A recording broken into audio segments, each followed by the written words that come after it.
Hey, everybody, welcome to What the Flick, Homeland, Season 6, Episode 4, A Flash of Light. Robert Abele is back with us. We're so excited. I'm Alonso Duralde.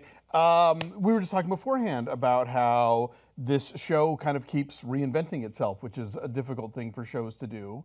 They have the luxury of even kind of playing around geographically. Yeah, I know, because we had Germany last year, and obviously there's been many Middle East locations, and DC, and now we're in New York for an entire season, and we may be locked into New York after last night's episode. Oh, that's true. Yeah. For this season. Well, and if we have to see if we can get Saul out of Israel. Yeah, which I'm sure he will. But yeah, so that was like the classic. They make us think this. I mean, really, this is a classic pivot episode for Homeland, because they make us think it's going in one direction, and then they spring something on you that makes you realize, oh. So there's going to be official scary thriller stuff going on at the same time too. Right. No, because we thought, all right, well, this season's going to be about Sekou, of course. Yes. And whether or not he's or the emotions of Quinn getting back to nursing himself back to health, or just maybe just policy discussions. Maybe we'll have a whole season of policy discussions on riveting. Exactly. But no, there's a real threat going on, and the question is whether it's a threat that was maybe nefariously created. Yeah, I was going to say, if you're a fan of false flags, it looks like we may have one here. Yeah. It's interesting that the thing I think with Quinn is that it seemed like it was going to be about his sort of emotional journey, and I'm sure it is. But it's also now going to be the thing of the unreliable witness.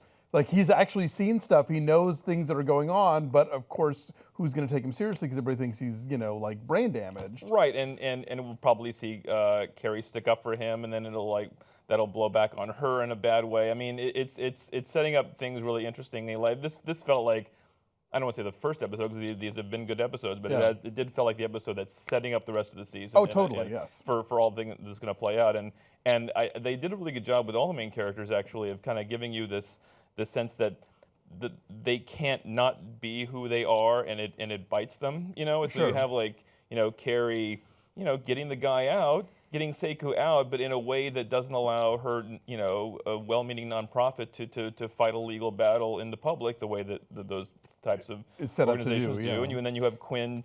He can't help but investigate something that seems odd, and we're thinking it doesn't mean anything, but it does mean something. Yeah. But it might, ultimately bite Carrie, and then. Manny Patinkin, goes to visit his, Saul goes to visit his sister, but no, really, that was all a pretense. The sister's like, really? I'm a cover? Thanks a lot. Thanks. And Dar is always going to be Dar. Dar, I think it's interesting to look at this show as, they obviously shot it a while ago, and so it was like, how would we be looking at this season with Hillary Clinton as president versus how we look at this season with Donald Trump as president? We have a female president now, they were clearly sort of leaning toward that direction if that was where we were going to go. But looking at it now, it just kind of brings up all these really uncomfortable things about how is intelligence gathered, who manipulates it, who knows what and when, So you've got Dar telling people what Saul says, but now they're going, can I see what Saul said and actually get the report, And it just is this reminder of tail wagging the dog stuff. Yeah, exactly. Yeah. So it's just this reminder of how so often we hear the government tell us this thing, but so often there needs to be those questions like, well, who said this and based on what and with what evidence and who agreed and who's suppressing, and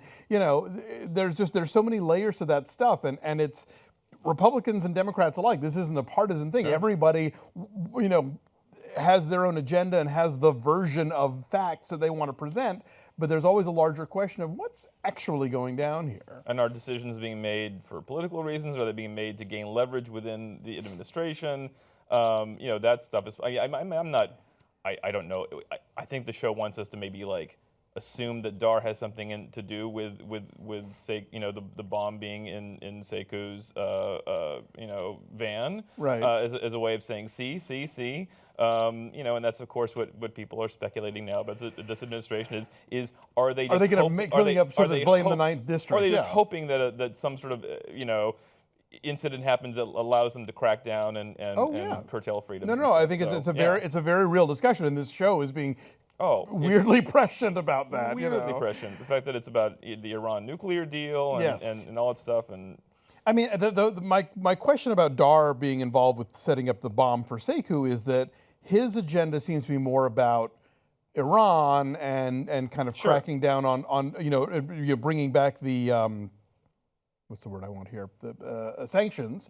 Whereas the Sekou thing is very much about like, let's scare the shit out of people at home. Let's have something else terrible happen in New York. Let's just arrest people that we don't think exactly should be here. For a general crackdown, which seems to be maybe two separate agendas. I did love the conversation that Carrie and Sekou had about 9/11 and about just the general tenor of the times and what do you believe in and what are you afraid of and what are you willing to fight for and what's the right way to conduct this battle. You know? And Carrie, I just like that moment where she's like, do I look like, I know I look like something to you, but I have done things that you don't know about that have helped, protect this country, and you may look at me and assume one thing, but can't I be a secret hero and it's like and be somebody that protects the world? Right.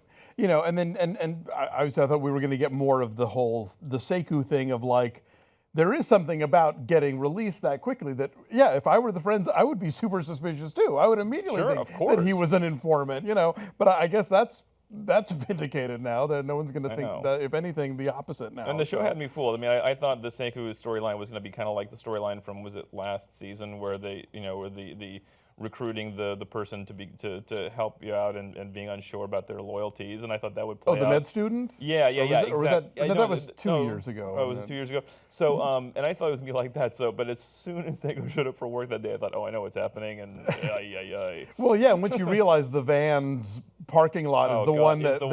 Medina Medley or whatever. Yeah. It's like, no, this is not, But so... Saul is always kind of fascinatingly caught in the middle of stuff. And, Ben and I talked a little last week about how you don't get these conversations on most TV shows about the intricacies of Israeli policy. Right. Internal and, or external. That these settlements literally are like right up against where people are trying to live, and it's encroaching on them and stuff. What are we to make of the Iranian guy? Like, a guy coming back from, what was it, season 3? Is that the same guy? I didn't. Yeah, no. This is the guy who is it the guy that Brody? The bottle in the night. The guy that Saul blackmailed. Into helping them out because they had information on him embezzling from the Iranian regime. Oh God! Okay, I didn't. And when they talked about that, I thought it was just a thing that happened. I didn't realize it was that guy. No, he's back. Oh fuck! And the guy I know. Who knew Saul back in the day of the Iranian Revolution? Right, the one who kills his wife. Oh fuck, that guy. I completely missed that. Holy shit! I gotta watch this episode again now. It's like, that guy. Right. So he's back, and that'll be interesting. He hinted that he's going to help out and try and figure out if this is real. So we'll see more of him, which is good. Sure. But I don't know what to make of that. No. Okay. This is you're blowing my mind, Robert. I totally blowing his mind live. Yeah, it's amazing. All right. So is there anything else in this episode that we? No, because we pretty much it was Quinn and Quinn. Back in action as a guy who can't help but Daradal should not be allowed within 500 feet of playgrounds. That's just me personally. I know, there was something creepy about that. He gives me the wills. Anyway, all right, we'll be back with more Homeland next week. Please join us.